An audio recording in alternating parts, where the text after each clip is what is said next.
Голема борба и ако нешто сакаме да смениме, луѓе мора да се бориме.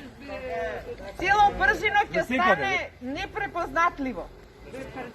Јас би ве замолила сите што имате некои објекти до вас да ни јавите, да направиме една мапа да видиме колку црвени точки ќе има во ова мало. Мирот ќе ни го уништат. Имаме одговорност кон другата генерација, следната генерација, каде ќе живеат. Скопје е најчесто еден од најзагадените градови. На светско ниво тоа да се потенцира. Што ќе правиме? Како ќе растат тие деца, со какво здравје? Да не зборуваме што Пржино е ваква населба на стрмен терен и што представува опасност. Во второ водно ли ќе се претвориме?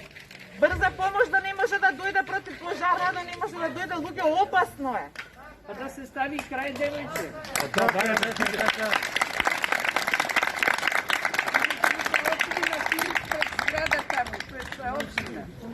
И крај да му се стави на се. Направиме петиција, ќе ја праќаме на секаде да се подпишеме, од ова нема крај. Ама овој народ сеот мора да му отиде таму и ќе се стави крај. Ама верувајте судбината на цел народ еден градоначалник. Верувајте, 3 години ние се бориме со него за зградава, не е од вчера решението. 3 години лаже. Од 2017, така што веќе ние го добивме, но после 2 години рекоа дека ќе дојдат со решение за повисока зграда и го издадоа истото. Па истото го прават, ама ако се собериме сите. Па тоа беше целта и баш ми е драго што се собравме, да. Фала ви што дојдовте за сите нас. Да, ноќе почетокот на мори натаму се шири. Денеска на оваа улица, утре следната, да знаете. Истото го прават.